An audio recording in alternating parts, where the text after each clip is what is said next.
Hey, Kentucky, this is Matt Jones back from Vegas and still trying to get over that game against Carolina. It was something else. The Cats and Cards, meanwhile, are getting ready for their game tomorrow in the Yum Center, and we predict if UK or U of L has the best chance to win a bowl game.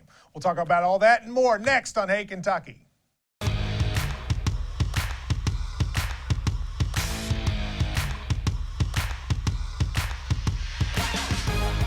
Welcome, everybody, to Hey Kentucky. Matt Jones, Chip Cosby. Chip, it was a lot of fun in Vegas. Wish you could have joined us, but I am glad to be back. I'm a little exhausted. Man, that was a heck of a game. One of the best regular season games I think I've ever watched. It was amazing, an amazing atmosphere, and we'll get to that in just a second. But it is that time of year again. The whole Commonwealth is going to hit the pause button for a few hours and tune in to Kentucky and Louisville basketball tomorrow night.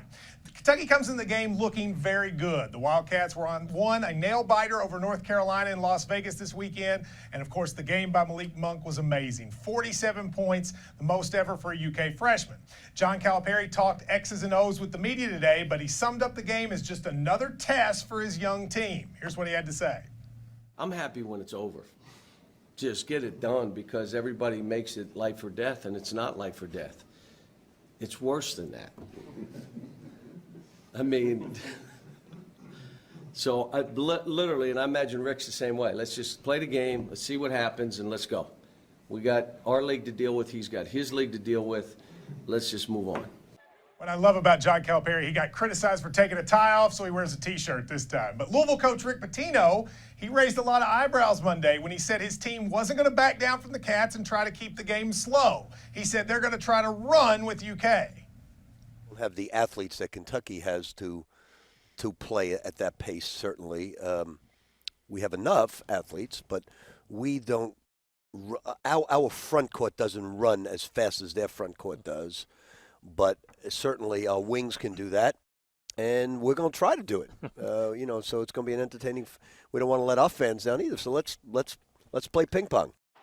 Chip, I don't believe that for a minute. Rick Pitino is too smart to try to run with Kentucky, right? Yeah, whenever Rick says something like that, it always means the opposite. It's a lie, yes, yeah. always. I mean, their best chance to win this game is to slow it down, muck it up, make it an ugly game, keep it in the 60s, and hope Kentucky's not making shots. If they try to run with UK, they're done. They're done. How do you think Rick became a team, that Louisville became a team that's so slow? That wasn't how he played at Kentucky. Yeah. But it is how he plays at Louisville. He's totally transformed. I mean, they play that zone, that matchup zone. They don't have a lot of great shoot. I mean, most of his teams at Louisville haven't had a lot of great shooters. They win by playing defense and making you slow down the game. They are more athletic than some of Louisville's recent teams, but the problem is they're not nearly as athletic as Kentucky. Now, the spread came out today, and Louisville opened up as a 2-point favorite. Does that surprise you? Yeah, it does a little bit.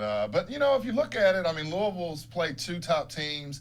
They were up by Baylor by 20 and just blew that game, and they beat up solid Purdue team. So looking at it on paper, maybe it's not too out of the ordinary. But, okay, so if it's on paper that it's the number 11 ranked team in the country at home, okay, they're a 2-point favorite. But this is not on paper. I mean, if you've watched these two teams, Chip, I'm not saying Louisville can't win, because they can. But on paper is different than having eyeball tested these games. Like you see Levitch and Ryan McMahon.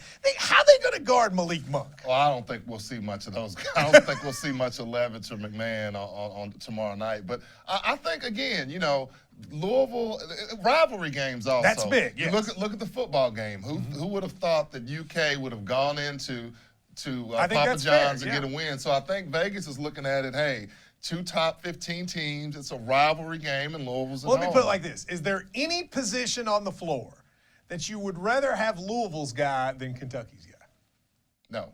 Well, that's my thing. I mean, all right, so for Louisville, Kentucky football, you could have said, well, I'd rather have Kentucky's running backs, or I'd rather have Kentucky's offensive line. I don't know one position I'd rather have. Maybe Louisville's bench is better, maybe, but that's really it. I will say, Louisville is a little long. I mean, they've got some length. They do have length, and their best chance, they're not, unless they're lights out from three, which could happen. They need to crash you. I think they could maybe hurt UK on the offensive glass and get some points that way. But if they're missing shots and not getting offensive rebounds, that means Kentucky's getting the ball and running out. That's a really good point, though, about the offensive rebounding, because Kentucky's been weak at that this year, and that might be a way to do it. Now let's switch gears to football. the Cats and the Cards are both preparing for New Year's Eve bowl games. They play at the same time.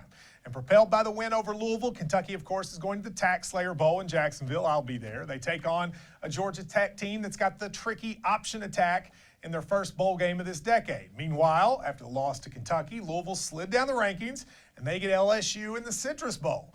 LSU, of course, going to be playing against the Heisman winner, but the Tigers have a coaching change, and running back Leonard Fournette may not play in the game. So, Chip, which team's got the best chance to win their bowl game, Kentucky or Louisville? Based on what I saw at the end of the I think Louisville now, I think it's just a bad matchup. LSU's got studs up front. We know Louisville's weakness is their offensive line. I think they're going to have a hard time protecting Lamar Jackson. They'll be able to do what Houston did with better players. I think it's going to take a phenomenal effort from Lamar for them to win that game.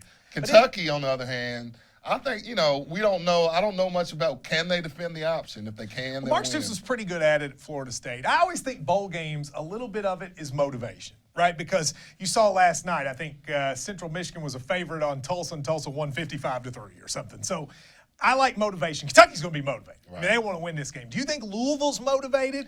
I think LSU, with their new coach, will be motivated. Will Louisville? I think LSU will be motivated because they're playing against the Heisman Trophy winner. Their defense will want to make a But that's a big statement. opponent for Lamar and those guys, too. I think actually all this stuff with Wake Forest may have helped Louisville. I think they'll come into the game mad because of such a big deal has been made over the Wakey leaks. Yeah. So that may have given them a little more motivation than they did have. So it'll be interesting. Quick question. Leonard Fournette, the LSU running back, is one, along with Christian McCaffrey of Stanford, saying they're not going to play to get ready for the draft. What do you think about that? I have no problem with that. If you were playing for a national championship, maybe. But these guys, you saw Jalen Smith of Notre Dame in a meaningless bowl game tear up his knee and cost himself millions. They've done enough. So you're okay with it? I have no problem I with kind of it. am too.